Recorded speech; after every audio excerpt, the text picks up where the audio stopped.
how will you proceed if you wake up on November 4th and Donald Trump is still the president?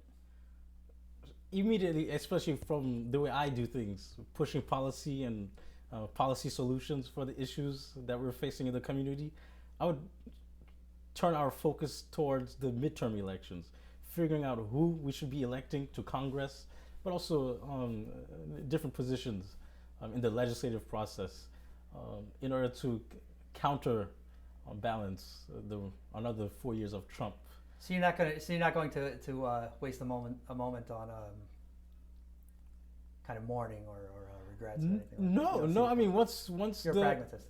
Yeah, I mean, once you have your leaders elected and officiated, the next question is, what other positions in the legislative process should you target in terms of removing candidates that are not responding to our needs and replacing them with folks and members of the community who would respond to our needs? And I think to your question about what to do if we find out that Trump is yet again our president, we need to start focusing on Congress now and electing folks to Congress who would undo the work or push back against the disastrous work of Donald Trump.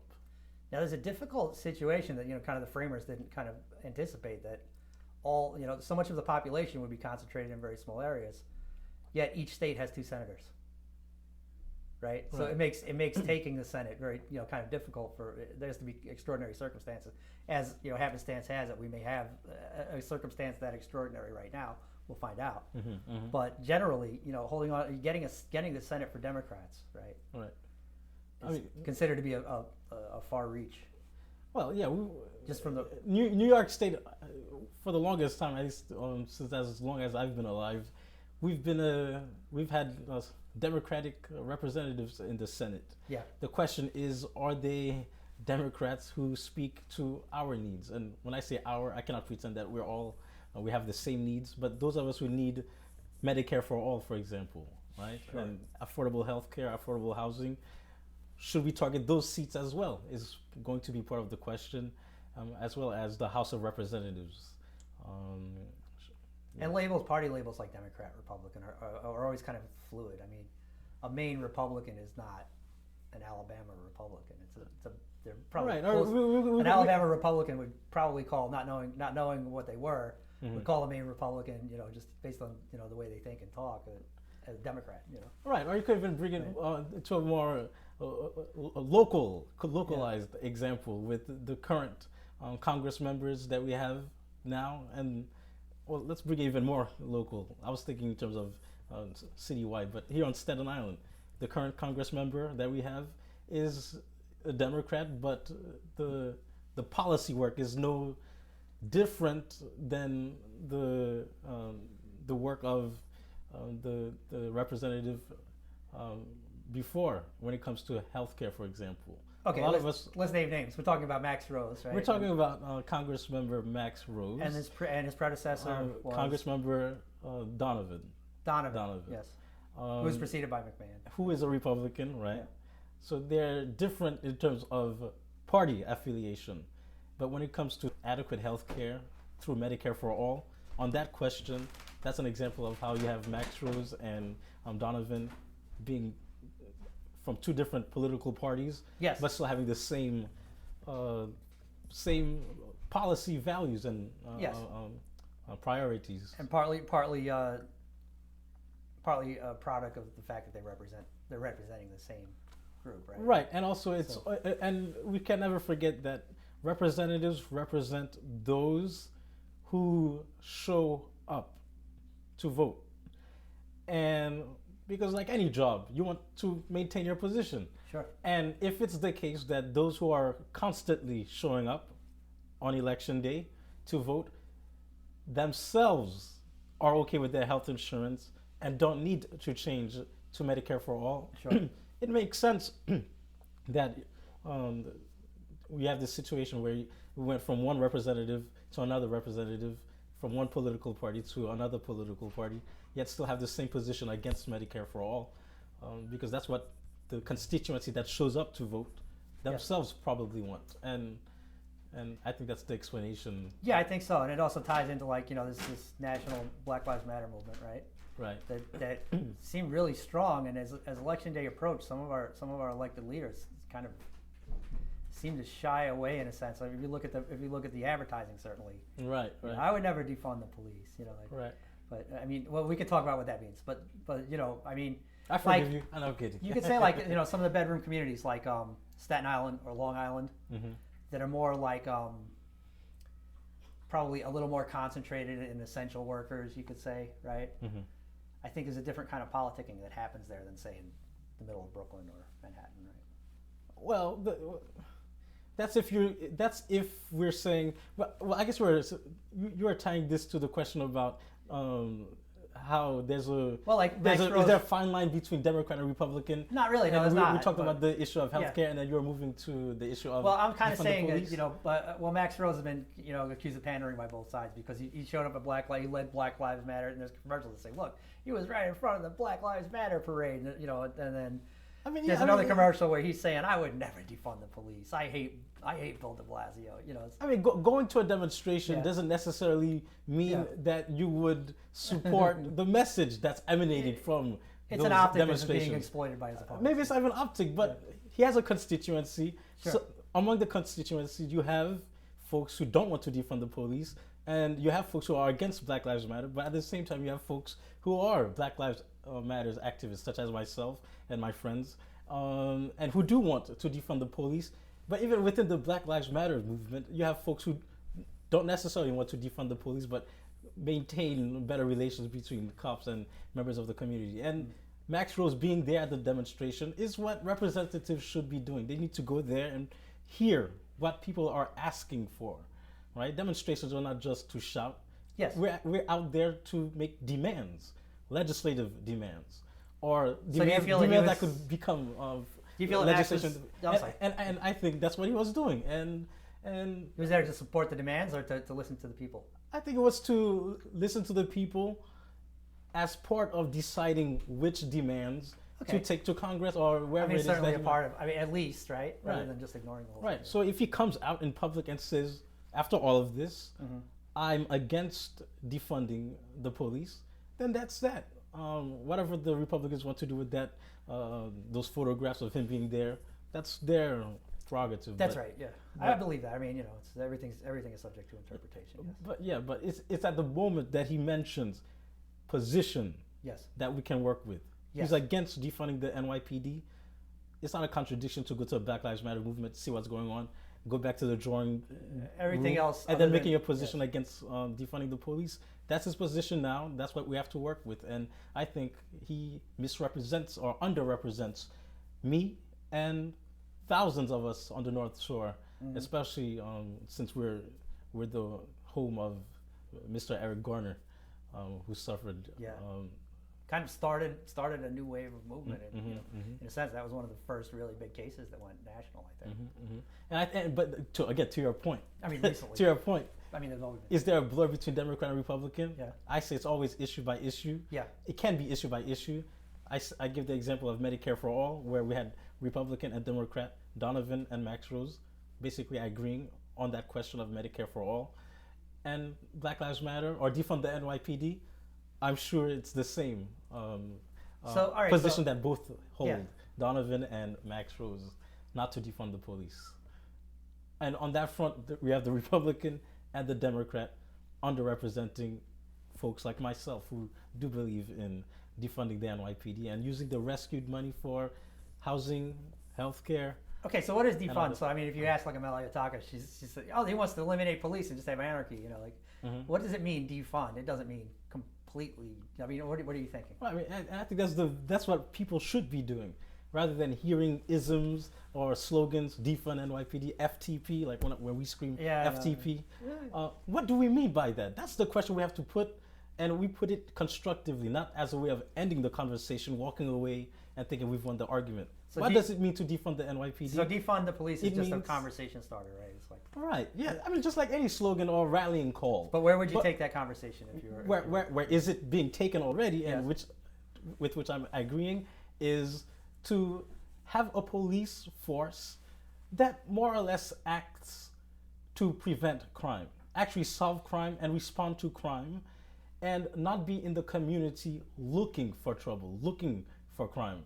Um, the police department that we have now, it's used basically, just to say colloquially, to go collect as many bodies as possible, give as many arrests as possible, tickets as possible, bring as many bodies into the prison system statistics as possible. Yes, and I think that's bad. But when you change the philosophy of what the police department is supposed to do for everyone, not just for rich folks, you begin to realize that it does not need to have all these human power, all these instruments of police brutality and the prison industrial complex. It can simply stay put, be at the ready, be well trained to solve crimes that are actually taking place or that are suspected to be taking place. And that's what we mean by defund the NYPD.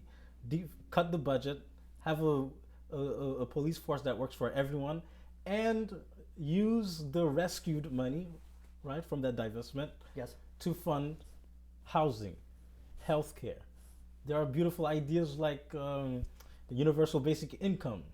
Maybe we can fund a pilot project with that at the city council level. Since I'm ready for city council, why not? I chimed that idea in. Okay, so but that's what we mean. That's what we mean by defund NYPD. It does not need to be so imposing. It does not need to be so aggressive. Yeah, it can be calmed down, and it needs to be tied to how we reinvest into the community, so that folks don't need to resort to economic crimes to pay the bills, put food on the table, robbing, stealing, or selling drugs. And that's what, at least what I come into the discussion with. Right, because there's also part of the discussion is where people are saying, like, police has come to take over all kinds of social services that they're not really suited for, right? Right. They're supposed to coax the homeless into shelters. But I think that has been stopped recently. Yeah, so which is a good development, right? Yeah.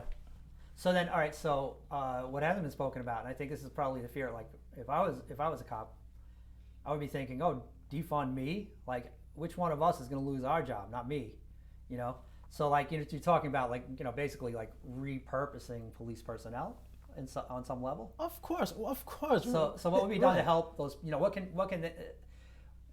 What can happen to relieve a police person? That his family's going to be taken care of. He's going to be gainfully employed, through this. He's not just going to get tossed on his ear. Right. Whenever we're transitioning from one way of doing things to another where jobs are at stake, there's always this notion of just transition. Yes. I mean, you're taking into consideration that we're talking about human beings, yes, of course, who happen to have been employed by the institution, the structure, which itself might be just or unjust. With the NYPD, it's the structure as it is now that is problematic. When you change the structure, you realize that you can defund, you can phase out the number of personnel officers that you have in a responsible way, where people don't in a responsible way, and you can do the just transition by taking into consideration where else in society can those people be employed where they are needed. Yes. You need security. Yes. You need someone to be at the ready to stop someone from being attacked on the street, raped, stalked.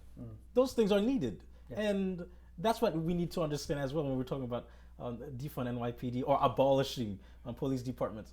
Because the union leaders, the police union leaders. My home got broken into, right? I caught the youth coming up my staircase, and I had the mentality that I'm not going to be part of sending this youth down the wrong path to jail, etc. I walked him out the front door. I made sure that he didn't have any weapons on him. If he did, it would be a different story because it would be my responsibility to make sure that. How did you make sure? But no, I patted him down. Did? I asked him, "Can I pat you down?" And he volunteered. Yeah, he volunteered. I mean, that's an odd. It just seems like a not stereotypical. So that encounter evolved into a situation where I was able to say that I can let him go and still know that he's not equipped to cause physical harm to somebody else. And 2 days later, my car is gone. My PS4 is gone. Some laptops are gone, and I cannot help but to think that there's a connection between that youth and this And event. so someone came into So- your house 2 days later and started. Right. Maybe he needed the money, whatever it is. But the fact is, I'm without a laptop. Yes. I'm without a PS4 where I can relax after a hard week of work. Yeah. Whatever. Now, who am I going to call? Ghostbusters? No. So you always need to have an entity at the ready to investigate crime, prevent crimes, and handle these situations. So when we say abolish cops, we need to understand that we need to have some kind of entity to whom we can. You don't say abolish cops. I wouldn't say that because You say repurpose the budget. repurpose the yeah. budget and change the duties. Right size the budget, you could say. Or I'm sorry. right size the budget. Right size the budget. Right size the department. I think I've just included that term into my vocabulary. Then. Okay. So right size is called. But yeah, that's what I mean by defund the NYPD. Repurpose it, but not symbolically, right? Not symbolically, but in terms of what cops are supposed to be doing. Stop patrolling. Just wait to be called upon, and then do your job to stop a crime that's being committed or that might that might be committed. So what would it mean locally for our district if you were elected? What would differentiate you from another choice? I think first of all, just like in 2017, I have a plan of action that is public. It's on my website. It's the North Shore New Deal in this campaign, but it's basically stemming from the 2017 campaign, and it's the same. It has the same mission, making sure that people are able to stay in their homes and not be pushed out due to disastrous development and gentrification, and to the lesser extent, but with the same vigorous focus, healthcare, access to healthcare. This is a state and national issue, in my view, that we should focus on when it comes to access to permanent healthcare.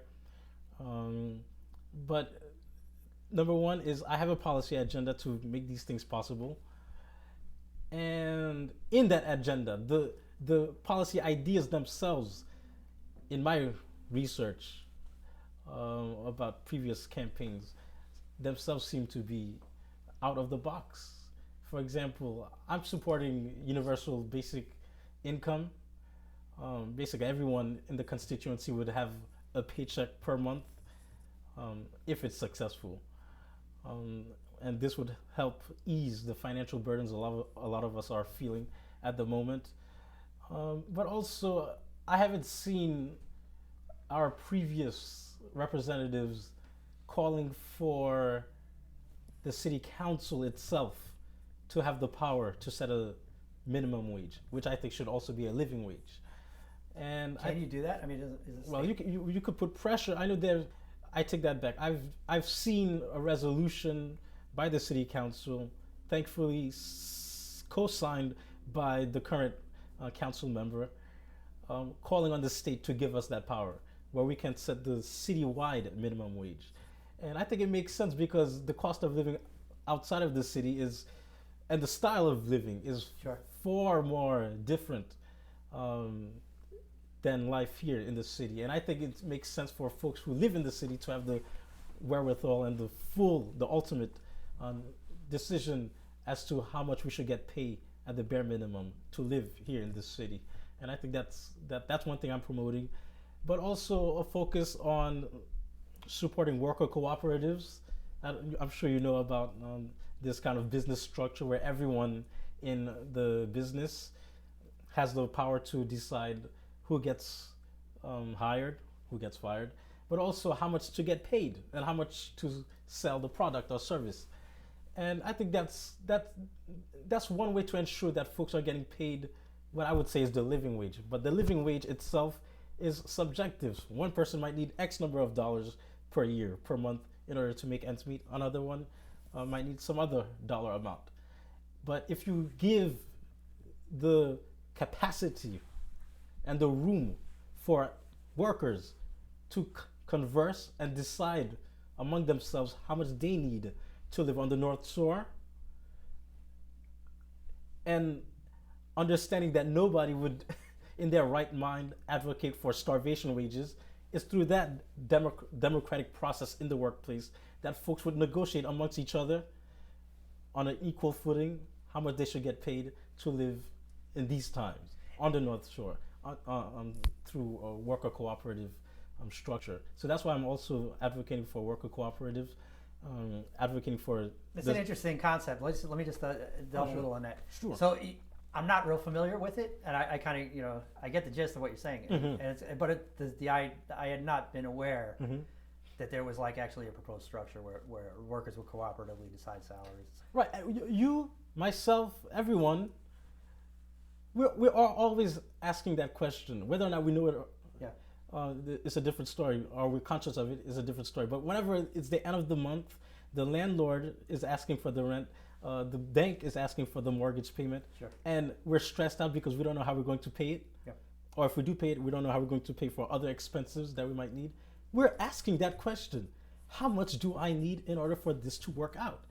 Now, if that's what we're working with at the negotiation table in a worker cooperative, you're asking that question about your livelihood. I'm asking that question about my livelihood, and we're in this discussion together that would lead to how much we would get paid. We would pay each other in this business. Chances are you're going to arrive at a something that works for both of you, for both. But if you leave it to one person at the top, CEO, the boss, good business is bad business for the people. That's why you always have starvation wages or the minimum wage. You mean good business for profits is bad business? Good business for profits is bad business for the people. You give one person power to decide how much to pay the workers. That person is also asking, how much should I set the price of the product, the service, and the wages in such a way that I can profit? That's what they're saying, right? And can you blame them? I don't know. But that's why I prefer worker cooperatives, where that decision about how to get paid is not really tied only about how can I, the owner, ultimate owner, profit, but how can I be able to pay my bills and come back to work because I can pay a Metro card, I can pay a babysitter to watch my children. Those are the questions that we are all asking ourselves.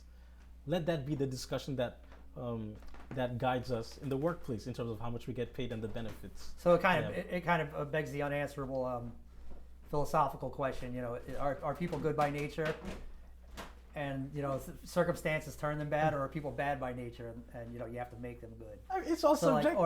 Or am I the boss just because? Am I the boss? Because natural selection has shown me to be superior, and brought me to this position, or am I the boss because I was born a billionaire?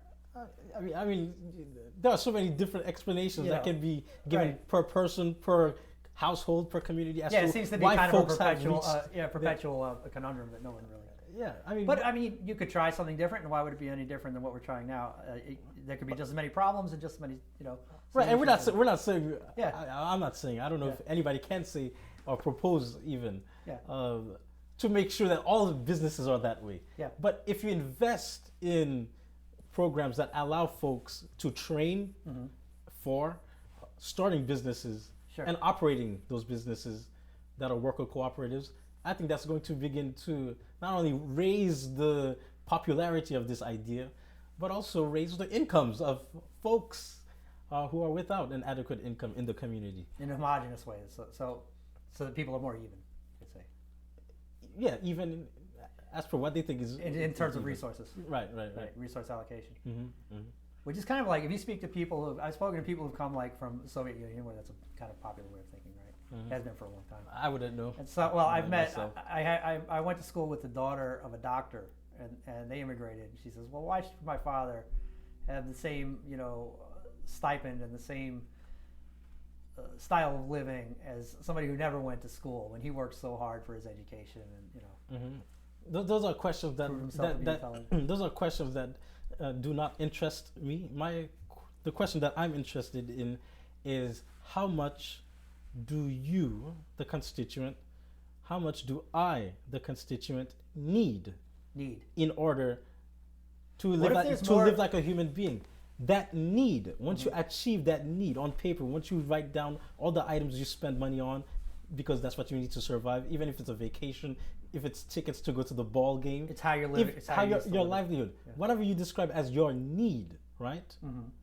That's what you should work with.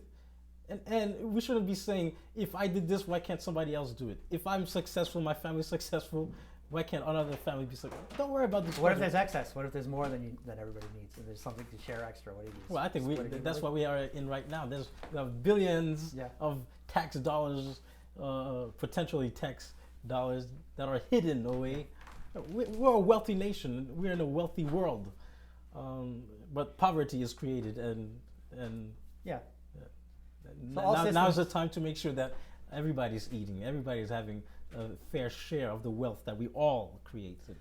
Diane Coyle was an economist in England and said in her book that all of the income that's generated today has to feed and clothe and house everyone who's alive today, and it's not something you can borrow from the future the way you can like a pension fund.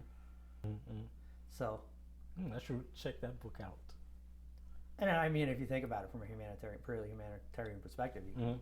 it'd be hard to argue anything different. No one believes in letting people starve to death, right? Even though people do starve to death, they're just kind of out of sight. And Right. The fact that it's out of sight, I think, makes it easier for people with wealth, or maybe you're not rich, but you're privileged right here in the community, and because folks are out of sight day to day, it's easy for us, not me, but folks to take policy positions, and ideological positions, which in effect reproduce poverties and miseries that a lot of us are facing in the community. even on the other side of the world, what we decide here affects them, Right. And what happens on the other side of the world affects us. affects us here as That's well. right. Geez, what are specific needs that you see in Staten Island's North Shore in the district that you're running for, and how does it sort of align with the Bernie Sanders or DSA broader view of policy direction? Well, like I said, the fight for living wages, I have in mind the 35% of folks in the district, at least probably worse now, but before the pandemic, who had starvation wages, which is less than the living wage. And in addition to that, who were rent burdened, paying more than 30%. Some organizations, some studies have shown more than 50% of their income in rent. And I think the solution to that is either of the two or both of these working together. Increasing the minimum wage to a living wage, and or controlling rental prices that currently exist, or by building on our vacant lots residential buildings that are part of an affordable housing program, which itself should be improved, right? A lot of affordable housing deals are not in effect affordable to people who would be paying more than 30%, more than 50% of their income for these affordable housing programs. So in terms of affordability of housing and how those issues are connected to access to good paying jobs, what we can do in terms of focusing on housing is build on our vacant lots, but build apartments that would go for less than 30%, ideally, of people's actual incomes. And I think the problem now is that the affordable housing programs are based on the area medium Area medium income. AMI. And the problem for me is, and I guess my colleagues as well, is that the AMI, because of how it's calculated, the calculated affordable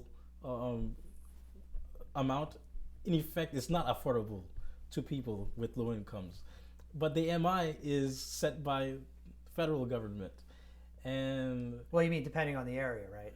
So I guess what you're saying is that where the area median income is $100,000 on the Upper West Side, right? It's should government be subsidizing? Right. That's one question. But the other question is, should the AMI, the way it's calculated now, be the basis upon which the affordable rent for affordable programs be calculated? What's your alternative? I think just stick to the reality. What people in the smaller area are actually making, right? what are they making? If it's the minimum wage, if it's the living wage, whatever it is, but in a smaller area than what the Hyper local sort of micro. hyper local, Yeah. what they're making, and I think. But so, But at the if everybody end on my- of all those calculations, the affordable rent should not be more than 30% of people's actual incomes, and I think that's something we can work with in terms of figuring out how to calculate affordability for affordable housing, and mandatory inclusionary housing programs, so on and so forth. Do we go with basing it on AMI, or do we find out some other way to calculate affordability? And also, this 80-20 business, I think we should be in an era where we're building 100% housing for folks who need affordable rents and not market rents. And so sort of along this that, is going to be part of the North Shore New Deal's mission. also sort of along that vein, there's an issue right now that's a little bit controversial. This homeless shelter is going up down the hill. It was kind of The women's shelter, I believe you're speaking about. it's supposed The to be corner women. of Victoria and Little Right. Bay Street. I mean, it's planned and it's going through the permitting stage right now. And the mayor kind of gave short shrift to the community review process, and many people in the community feel. I suppose probably with different motivations they're against it. Well, number one, they were never asked, and I think by law they were supposed to be. Okay, but more than that, people have an issue with. They feel like it's going to warehouse 500 families in an area that isn't necessarily prepared to absorb 500 more families. Is that 200 families, or maybe up to 500 people? to which I reply, is that the real concern? Or I is don't- the you'd have to ask them. is the concern that there will be a shelter here? Right, And there are some underlying will crime go up? Will crime property go up, values go down? And they're just So- and they're using. So that's NIMBY, right? So is it NIMBY? Right. But I think So what's the real issue behind? I think the real What's issue. the real factor behind the motivation against? I think the the shelter? real issue is not the motivation of the people who are against it. The real issue is what's going to be the impact in reality on the area. Are the people being ghettoized? Are they do you believe? All right. So do you believe in giant? We could address this issue. Well, would you? But let me just finish the question. Sure. Would you prefer a giant homeless shelter, or would you rather have homeless families spread out, in various communities Well, I think more evenly? wherever Should there's a homeless, room, should wherever a homeless person be able to live in the community he's already from? should people have permanent housing? Yes. Yes. Is that permanent housing that's being proposed? No. Could it be? Yes. Could it have been? Yes. Why is it not? We can figure out that history and come back and discuss it. But the question is that proposed shelter, was it proposed elsewhere and then denied? There are many places that this shelter could have been proposed, and I don't think so. I think proposal- urban planners looked at all the different sites and they chose that one, but they had trouble in other areas. What happened was but that the mayor had trouble, citing them, and then he I know just there's gave an up on issue. the. There's an issue with social services being congregated on the North Shore and Yes. clustered Yes. throughout the North Shore, and not in the South Shore and Mid Island, Yes. where those very services could Sometimes. be in closer reach of folks who need it out there as well. Now the question is, for me, that is, were those services proposed in those areas and then rejected, or they were never proposed there at all to begin with? Well, the mayor, And I suppose, supposedly, has. I don't have the answer Yeah. right now, but I mean, I do. Those okay. I feel like I do. Okay, sure. I believe that there's a But process. before you say, I just want to say Yeah. those are the kind of questions that I ask when I'm Yeah. taking a position on an issue.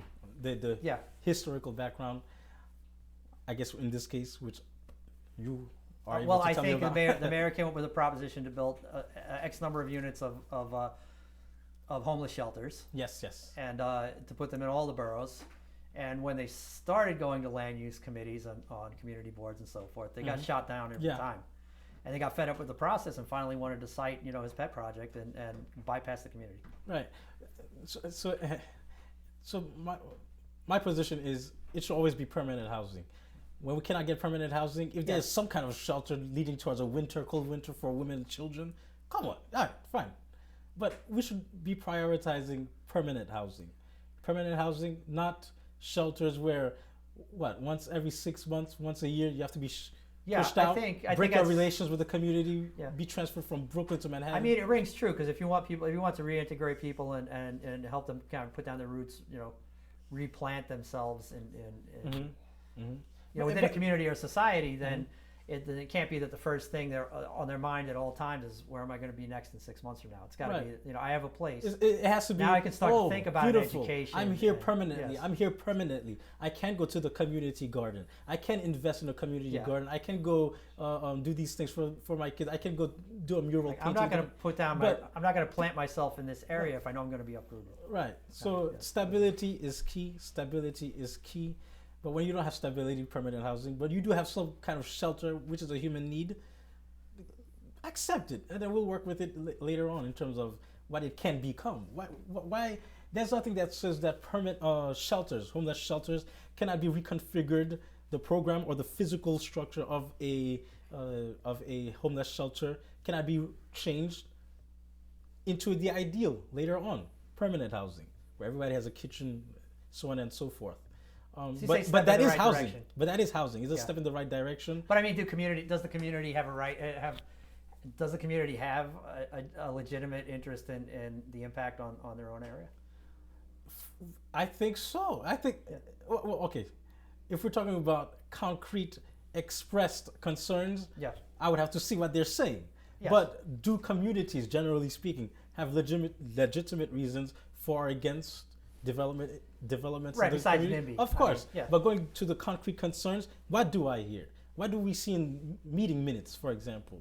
Maybe in the North Shore, but also crime's in Manhattan. Going to go up. My property values. You hear about crime going up. You hear about property values That's being what people affected. holler at the community board meetings, I suppose. Yes. Like, not too many constituents come out to a community board meeting and right. say, And we have to. Are we thinking about the real needs of the people? They don't speak like you do.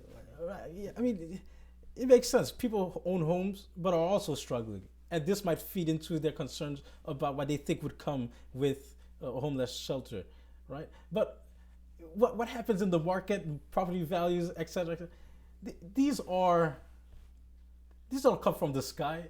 It's all about how individuals who make these decisions about how much a property is worth, or how much they would buy an apartment that's next to a shelter. It's we, the people, who are affecting these numbers. So I think if we move to a society where we're welcoming of homeless shelters and also prioritizing permanent housing for people, but in the event that we have homeless shelters, we still have access to recreational centers. We have access to good paying jobs and other social services for whatever issues people might be facing. If we're a society that's welcoming of these services, then you could have homeless shelters in an area in an area where people's homes are not being affected in terms of property value, in terms of public parks, quote unquote, being taken over, which I don't like when people say that about people loitering, poor people loitering at their parks.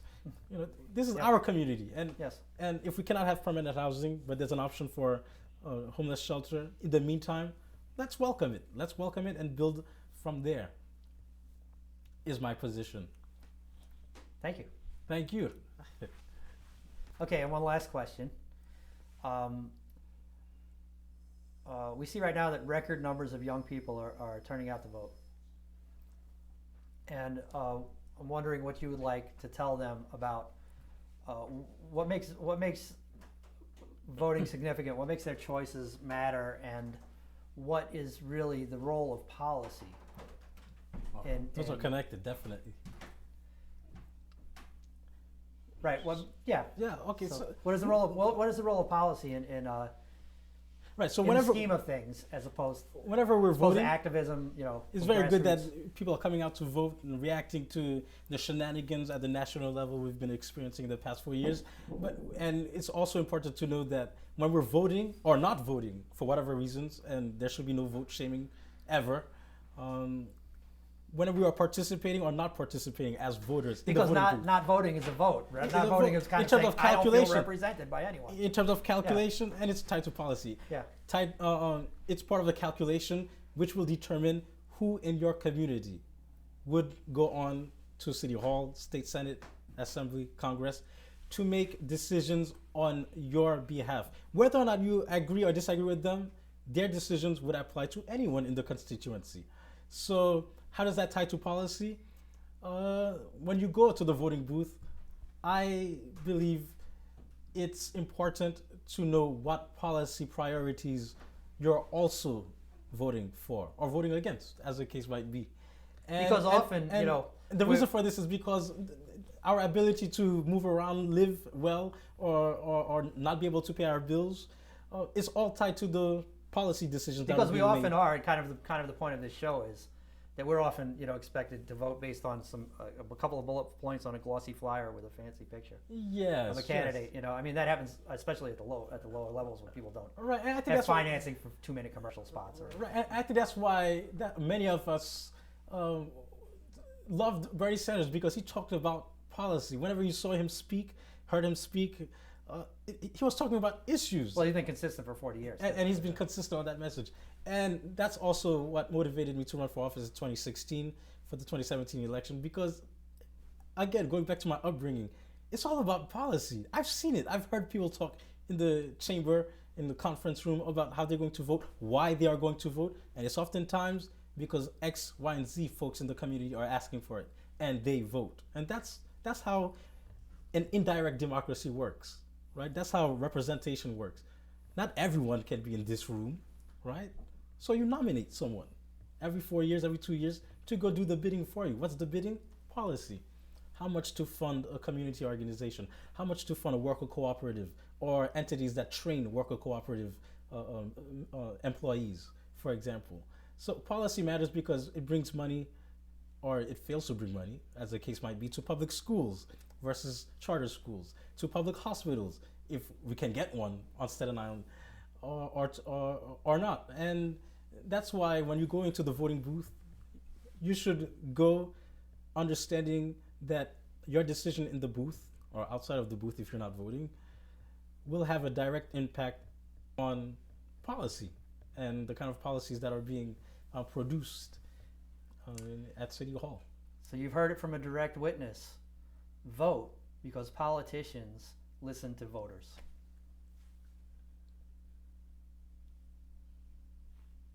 Thank you, Phil Marius. Was that good? That was great. Was that the appointment altogether? Yeah, that.